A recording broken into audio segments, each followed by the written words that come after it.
ఆప్కి అదాలత్లో Madhya Pradesh chief minister అయిన శివరాజ్ సింగ్ చౌహాన్ మీదున్న తర్వాత ఆరోపణ ఇదిగో ఇదే. ముఖ్యమంత్రి కుర్చీని వదలకుండా పట్టుకునున్నారు. శివరాజ్ కుమార్ గారు, ప్రియాంక గాంధీ గారు ఈ విషయం చెప్పారు. మీరు 18 ఏళ్లుగా ముఖ్యమంత్రిగా ఉంటున్నారు, పవర్లో ఉన్నారు.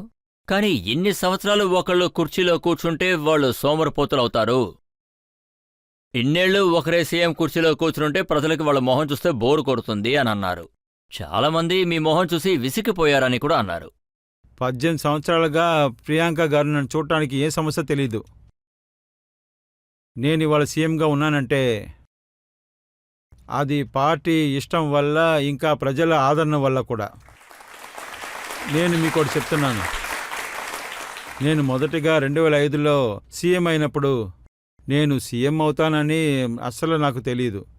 భారతీయ Janata Party parliamentary board meeting జరుగుతుంది. నేను ఢిల్లీలో సేవంత్ పండిట్ పంత్ మార్బులో బస చేశాను. నేను మెంబర్ ఆఫ్ పార్లమెంట్ అప్పుడు. హఠాత్తుగా మా ఆవిడ లేపింది. నేను పగల్లో అసలు నిద్రపోను, కానీ ఆ రోజు మాత్రం ఎలా నిద్రపోయినో తెలియలేదు. ఆవిడ నన్ను లేపి టీవీని చూడమని చెప్పింది. పార్లమెంట్ బోర్డులో మిమ్మల్ని సీఎం చేయాలని నిర్ణయించుకున్నారని. నువ్వు కలగనద్దు, నిద్రపోని చెప్పాను. లేదండి, ఇదే నిజం. ఇంటి బెల్ డోర్ కొట్టింది, నేను తీశాను. నా ఎదురుగుండా భూపేందర్ హుడ్డా ఉన్నారు. ఆయన హర్యానా సీఎం అయిపోయారు. ఆయన మెంబర్ ఆఫ్ పార్లమెంట్. మేం పక్కపక్కనే ఉండేవాళ్ళం. నా నంబర్ 9వ నంబర్. ఆయన నాకు కంగ్రాచులేషన్ చెప్తానికి వచ్చారు. ఎందుకంటే నాకున్నది ఒక ఆయనే, మీరు సీఎం అయిపోయారని. ఆ తర్వాత పార్టీ ఆఫీస్ నుంచి నాకు ఒక ఫోన్ వచ్చింది. నన్ను వెంటనే పార్టీ ఆఫీస్కి రమ్మన్నారు. నేను బయలుదేరి వెళ్ళాను. నేను ఆఫీస్కి వెళ్ళాను. అప్పుడే వాళ్ళు చెప్పారు, మీకు సీఎం పదవి ఇస్తున్నారని చెప్పారని. ఆ తర్వాత నేను సీఎం అయ్యాను. ప్రజలు ఆశీర్వాదం ఇచ్చేంత వరకు, పార్టీ ఇష్టపడే వరకు నేను సీఎంగా ఉంటాను. ప్రియాంక, రాహుల్ గారు ఏం ఇష్టపడకపోయినా ఏం జరిగేది లేదు. కానీ శివరాజ్ గారు, పార్టీలో కూడా చాలా మంది ఉంటారు. వాళ్ళకు కూడా మధ్యప్రదేశ్ చీఫ్ మినిస్టర్ అవ్వాలన్న కోరిక ఉంటుంది. చాలా మంది ఎన్నో సంవత్సరాలుగా పనిచేస్తున్నారు. కానీ మీరు ఎప్పుడు కూడా నాట్అవుట్లో ఉంటారు. మిగతా వాళ్ళకి బ్యాటింగే దొరకదు. ఇంకా ఎంతవరకు ఫీల్డింగ్ చేస్తూ ఉంటారు? మేమందరం సమాజం కోసం పనిచేసేవాళ్ళం. ఎవరికి ఏం బాధ్యత అప్పగిస్తున్నారో ఆ బాధ్యతని సరిగ్గా నెరవేర్చాల్సిందే మా పని, ఇంకేం లేదు. ఇది నిజం కాదో చెప్పండి. కమల్నాథ్ గారి ప్రభుత్వం వెళ్లిపోయిన తర్వాత మధ్యప్రదేశ్లో చీఫ్ మినిస్టర్ అవ్వాల్సిన సమయంలో పార్టీ ఏం కోరుకుందంటే, మీరు మోడీ గారి మినిస్టర్గా ఉండి మీరు ఇంకొకరిని చీఫ్ మినిస్టర్ సీటుకి తీసుకొచ్చుండొచ్చు అని. నాకలాంతా ఏం చెప్పలేదు. ఎప్పుడూ పార్టీయే నిర్ణయించింది. మీరే మళ్ళీ సీఎంగా అవ్వాలని చెప్పారు. పార్టీ ఆజ్ఞతో పాటు, పార్టీ నిర్ణయంతో పాటు నేను మళ్ళీ సీఎంగా పదవి ప్రమాణం తీసుకున్నాను. ప్రధానమంత్రి ఆశీర్వాదం కూడా దొరికింది. ప్రధానమంత్రి గారు, గుజరాత్లో ప్రభుత్వం మొత్తాన్ని మార్చేశారు. కర్ణాటకలో ముఖ్యమంత్రిని మార్చేశారు. కానీ శివరాజ్ సింగ్ చౌహాన్ గారి మీద మాత్రం ఎందుకని ఆయనకంత ప్రేమ? మళ్లీ ముఖ్యమంత్రిని చేశారే. నేను ఒక విషయం చెప్తాను.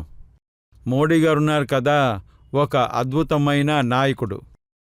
ఆయన ఎప్పుడూ ఒక ఇండివిజువల్ మీద ప్రేమ చూపించరు. ఎవరో దీన్ని తప్పుగా తీసుకోకూడదు.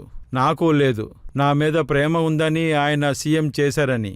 ఒకవేళ శ్రీమాన్ నరేంద్ర మోదీకి ప్రేమ ఉండుంటే అది దేశం పైన, దేశ ప్రజల మీద మాత్రమే. ఆయన 140 ప్రజల మీద పూర్తిగా నమ్మకాన్ని పెట్టుకున్నారు. ఇంకా వాళ్ల సేవ కోసమే ఆయన జీవితాన్ని అర్పించారు కూడా.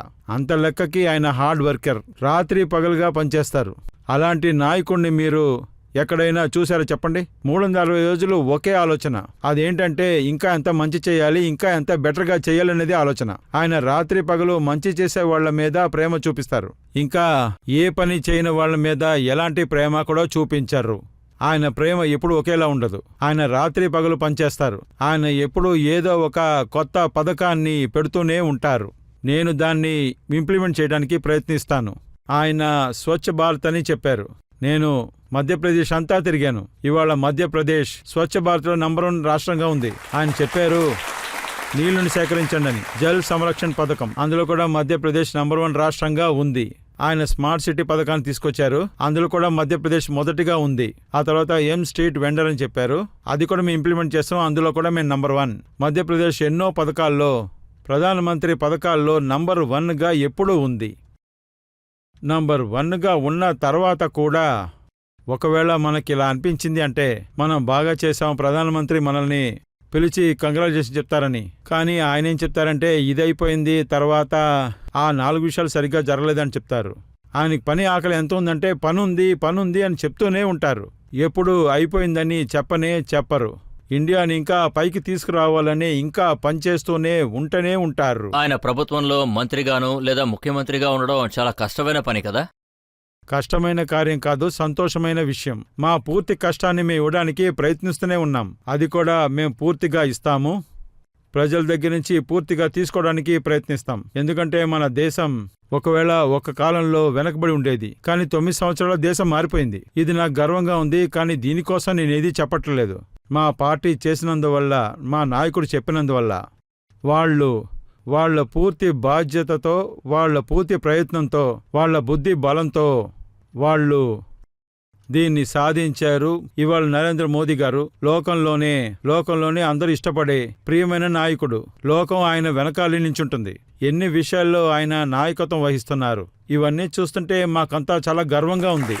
ప్రధానమంత్రి మోదీ గారు లోకం దేశాల్లో, పెద్ద దేశాల్లో అతన్ని అంతా లెక్క చేస్తున్నప్పుడు ఆ గొప్పతనం ఇండియాలో ఉన్న 140 మందికి దొరుకుతుంది. ఆ గర్వం వల్లే మనం ఇంకా గొప్పతనంగా ఉన్నాం. ఇలాంటి అద్భుతమైన ప్రధానమంత్రి మనం దొరికారు.